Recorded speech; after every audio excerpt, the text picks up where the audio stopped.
ಚಿಕ್ಕಬಳ್ಳಾಪುರದ ಪತ್ರಕರ್ತರ ಭವನದಲ್ಲಿ ಗುರುವಾರ ನಡೆದ ಸುದ್ದಿಗೋಷ್ಠಿಯಲ್ಲಿ ಮಾತನಾಡಿದ ರೈತ ಸಂಘದ ಕೋಡಿಹಳ್ಳಿ ಚಂದ್ರಶೇಖರ್, ಕಾವೇರಿ ನೀರು ತಮಿಳುನಾಡಿಗೆ ಬಿಟ್ಟು ರಾಜ್ಯ ಸರ್ಕಾರ ಅಪರಾಧ ಮಾಡಿದೆ. ಬೆಂಗಳೂರಿಗೆ ನೀರಿನ ಕೊರತೆ ಇಲ್ಲ ಎನ್ನುತ್ತಲೇ ಕಾವೇರಿ ನೀರು ರಾಜ್ಯ ಸರ್ಕಾರ ಖಾಲಿ ಮಾಡಿದೆ. ಇದರಿಂದ ಬೆಂಗಳೂರಿನ ನಾಗರಿಕರು ಮತ್ತು ರಾಜ್ಯದ ರೈತರು ಪರದಾಡುವಂತಾಗಿದೆ ಎಂದು ಕಿಡಿಕಾರಿದರು. ಕೋಲಾರ ಮತ್ತು ಚಿಕ್ಕಬಳ್ಳಾಪುರ ಜಿಲ್ಲೆಗಳ ಕೆರೆಗಳಿಗೆ ಹರಿಸುತ್ತಿರುವ ಕೆಸಿ ಮತ್ತು ಎಚ್ಎನ್ ವ್ಯಾಲಿ ತ್ಯಾಜ್ಯ ನೀರು 3 ಹಂತ ಶುದ್ಧೀಕರಣ ಮಾಡಿಯೇ ಹರಿಸಬೇಕು. ಈ ಸಂಬಂಧ ಈಗಾಗಲೇ ಮುಖ್ಯಮಂತ್ರಿಗಳ ಬಳಿ ಮನವಿ ಮಾಡಿದ್ದು, ಇನ್ನು 1 ಬಾರಿ ಮುಖ್ಯಮಂತ್ರಿಗಳನ್ನು ಭೇಟಿ ಮಾಡಿ ಎಚ್ಎನ್ ವ್ಯಾಲಿ 3ನೇ ಹಂತದ ಶುದ್ಧೀಕರಣ ಮಾಡಬೇಕು ಮತ್ತು ಎತ್ತಿನ ಹೊಳೆ ಯೋಜನೆ ತ್ವರಿತಗತಿಯಲ್ಲಿ ಮುಗಿಸಿ ಬರಪೀಡಿತ ಚಿಕ್ಕಬಳ್ಳಾಪುರ ಮತ್ತು ಕೋಲಾರ ಜಿಲ್ಲೆಗಳಿಗೆ ನೀರು ನೀಡಬೇಕು ಎಂದು ಒತ್ತಾಯಿಸಲಾಗುವುದು ಎಂದು ಹೇಳಿದರು. ಜೊತೆಗೆ ಗೋದಾವರಿ ನದಿ ನೀರಿನಲ್ಲಿ 24 ಟಿಎಂಸಿ ನೀರು ಕರ್ನಾಟಕದ ಪಾಲು ಇದ್ದು ಅದನ್ನು ಆಂಧ್ರಪ್ರದೇಶಕ್ಕೆ ನೀಡಿ ಆಂಧ್ರದ ಕೃಷ್ಣಾ ನೀರು ಬರಪೀಡಿತ ಜಿಲ್ಲೆಗಳಿಗೆ ನೀಡುವ ಬಗ್ಗೆ ಚಿಂತಿಸುವಂತೆಯೂ ಮುಖ್ಯಮಂತ್ರಿಗಳ ಬಳಿ ಮನವಿ ಮಾಡಲಾಗುವುದು. ಈ ಹಿಂದೆ ಈ ವಿಚಾರವಾಗಿ ಎಲ್ಲಾ ಪಕ್ಷಗಳ ಮುಖ್ಯಮಂತ್ರಿಗಳು ಮನವಿ ಮಾಡಿದರೂ ಉಪಯೋಗವಾಗಲಿಲ್ಲ. ಮತ್ತೊಮ್ಮೆ ಮುಖ್ಯಮಂತ್ರಿ ಸಿದ್ದರಾಮಯ್ಯ ಅವರಿಗೆ ಮನವಿ ಮಾಡಿ ಅವರು ಸ್ಪಂದಿಸದಿದ್ದರೆ ಈ ಭಾಗದ ಜಿಲ್ಲೆಗಳಿಂದ ಉಗ್ರ ಹೋರಾಟ ಹಮ್ಮಿಕೊಳ್ಳುವುದಾಗಿ ಎಚ್ಚರಿಕೆ ನೀಡಿದರು. ನಾನು 25 ವರ್ಷದಿಂದ ಇದನ್ನು ಸಲಹೆ ಕೊಡ್ತಾ ಇದ್ದೀನಿ. ನಮ್ಮದು ಗೋದಾವರಿಯಲ್ಲಿ 24 TMC ನೀರಿದೆ, ನಾವು ಇನ್ನೂ ಬಳಕೆ ಮಾಡಿಕೊಂಡೇ ಇಲ್ಲ. ಅದನ್ನು ಎಲ್ಲ ಇಲ್ಲಿ ಕೊಟ್ಬಿಡಿ, ಆಂಧ್ರ ಪ್ರದೇಶಕ್ಕೆ ಕೊಟ್ಬಿಡಿ. ಅದನ್ನು 1-2 TMC ಸಾಗಾಣಿಕೆ ನಷ್ಟವನ್ನು ಮೈನಸ್ ಮಾಡಿ ನಮಗೆ ಇಲ್ಲೊಂದು 20-22 TMC ನೀವು ಇಲ್ಲೆಲ್ಲರೂ ಕರ್ನಾಟಕದ ಬಾರ್ಡ್ರಲ್ಲಿ ಈ ಕಡೆಗೆ ಬಿಟ್ಬಿಡಿ. ಎಷ್ಟೋ 1000 ಕೋಟಿ ಖರ್ಚು ಮಾಡಿ ಆ ಕೆನಾಲ್ ಮಾಡಿ ನೀರು ತರೋ ಕೆಲಸ ತಪ್ಪುತ್ತೆ. ಅಲ್ಲಿ ನೀರು ಕೊಡಿ, ಇಲ್ಲಿ ನೀರು ತಗೊಳ್ಳಿ.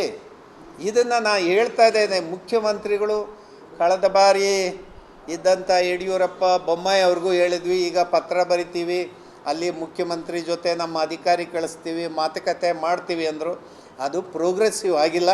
ಮಾನ್ಯ ಸಿದ್ದರಾಮಯ್ಯನವ್ರಿಗೂ ಹೇಳ್ತೇವೆ, ಇದು ಭಾಳ ಸರಳವಾಗಿ ಒಂದು 22 TMC ನೀರು ಬರೋದಾದರೆ ಯಾಕೆ ಬಳಕೆ ಮಾಡ್ಕೊಂಡಿಲ್ಲ, ಜಲ್ದಿ ಮಾಡಿ ಅಂತ ಹೇಳ್ತಾರೆ.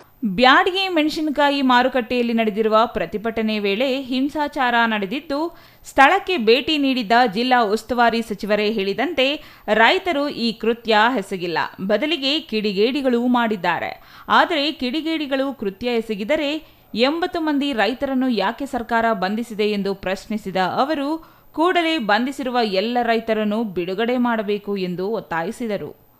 ಹೊರ ರಾಜ್ಯದಿಂದ ಮೆಣಸಿನಕಾಯಿ ಮಾರಾಟ ಮಾಡಲು ಬಂದಿದ್ದ ರೈತರನ್ನು ಪೊಲೀಸರು ಬಂಧಿಸಿದ್ದು, ಇದರಿಂದ ರೈತರು ತೀವ್ರ ಸಂಕಷ್ಟ ಎದುರಿಸುತ್ತಿದ್ದಾರೆ. ರೈತರನ್ನು ಬಂಧಿಸಿರುವುದು ಖಂಡನೀಯ. ಬೆಲೆ ಕುಸಿತವಾದ ಕಾರಣ ರೈತರು ಪ್ರತಿಭಟನೆ ಮಾಡಿದ್ದು, ಸಚಿವರೇ ಹೇಳಿದಂತೆ ಕಿಡಿಗೇಡಿಗಳನ್ನು ಬಂಧಿಸದೆ ಯಾಕೆ ರೈತರನ್ನು ಬಂಧಿಸಿದ್ದಾರೆ? ಕೂಡಲೇ ರೈತರನ್ನು ಬಿಡುಗಡೆ ಮಾಡಿ 20,000ಕ್ಕೆ ಕಡಿಮೆಯಾಗದಂತೆ ಮೆಣಸಿನಕಾಯಿ ಬೆಲೆಗೆ ಬೆಂಬಲ ಬೆಲೆ ನೀಡಬೇಕು ಎಂದು ಅವರು ಒತ್ತಾಯಿಸಿದರು. ರೈತರದ್ದೇನು ತಪ್ಪಿಲ್ಲ ಅಂತ ನಿನ್ನೆ ಭೇಟಿ ನೀಡಿದ ಸಚಿವ ಶಿವಾನಂದ ಪಾಟೀಲ್ ಹೇಳ್ತಾರೆ. ರೈತರದ್ದೇನು ತಪ್ಪಿಲ್ಲ ಅಂತ ಹೇಳಿದ ಮೇಲೆ 80 ಜನ ರೈತರನ್ನ ಧಾರವಾಡ ಜೈಲಿಗೆ ಯಾಕಪ್ಪ ಹಾಕಿದಿರಿ? 80 ಜನ ರೈತರು ಧಾರವಾಡ ಜೈಲಿಗೆ ಹಾಕಿ ಅಲ್ಲಿ ಲೋಕಲ್ ಪೊಲೀಸ್ ಸ್ಟೇಷನ್ ತುಂಬ ನಿನ್ನೆ ಇವತ್ತು ಎಲ್ಲ ತುಂಬಿಕೊಂಡಿದ್ದೀರಲ್ಲ ರೈತರನ್ನ, ಯಾಕೆ? ಇದನ್ನು ಸರ್ಕಾರದ ವೈಫಲ್ಯ. ಇದು ನೀವು ಪೊಲೀಸ್ನವ್ರನ್ನ ಬಿಟ್ಟು ಅದನ್ನು ಬೇರೆ ಥರ ಡೈವರ್ಷನ್ ಕೊಡಲಿಕ್ಕೆ ಪ್ರಯತ್ನ ಮಾಡೋಕ್ಕೆ ಹೋಗಬೇಡಿ ಶಿವಾನಂದ ಪಾಟೀಲ್. ನಿಮ್ಮ ಫೇಲ್ಯೂರ್, ಸರ್ಕಾರದ ಫೇಲ್ಯೂರ್. ರೈತರಿಗೆ ಬೆಲೆ ಗ್ಯಾರಂಟಿಯನ್ನು ಕಾಪಾಡೋದಕ್ಕೆ ನಿಮ್ಮ ಕೈಲಿ ಸಾಧ್ಯ ಆಗಲಿಲ್ಲ. ಅದು ನಿಮ್ಮ ವೈಫಲ್ಯವನ್ನು ಮುಚ್ಚೋದಕ್ಕೆ ನೀವು ಬೇರೆ ಥರ ಅದನ್ನು ಮಾತಾಡೋಕ್ಕೆ ಹೋಗ್ತಾ ಇದ್ರಿ. ಯಾರೋ ಕಿಡಿಗೇಡಿಗಳು ಮಾಡಿದರು, ಅವ್ರನ್ನ ಬಿಡೋದಿಲ್ಲ, ನಾವು ಒಳಗಡೆ ಹಾಕ್ತೀವಿ. ಇದೆಲ್ಲದೂ ಕೂಡ ನಿಮ್ಮ ರಾಜಕೀಯ ತಂತ್ರ, ಲಾಭಕ್ಕೋಸ್ಕರ ಬಳಕೆ ಮಾಡಬೇಡಿ. ಬಂಧಿತ ರೈತರನ್ನ ಕೂಡಲೇ ಬಿಡುಗಡೆ ಮಾಡಿ. ಏನು ಮೊನ್ನೆ 4 ದಿವಸದಿಂದ ಇದ್ದಂಥ ಬೆಲೆ ಏನಿದೆ ಅದನ್ನು ಸ್ಥಿರವಾಗಿ ಮುಂದುವರಿಸೋದಕ್ಕೆ ಸರ್ಕಾರ ಕೆಲಸ ಮಾಡಿ. ಸುದ್ದಿಗೋಷ್ಠಿಯಲ್ಲಿ ರೈತ ಸಂಘದ ಭಕ್ತರಹಳ್ಳಿ ಬೈರೇಗೌಡ ಸೇರಿದಂತೆ ಇನ್ನಿತರರು ಹಾಜರಿದ್ದರು. ಜಂಗಲಹಳ್ಳಿ ಅಶ್ವಥ್, ಸಿಟಿವಿ ನ್ಯೂಸ್, ಚಿಕ್ಕಬಳ್ಳಾಪುರ.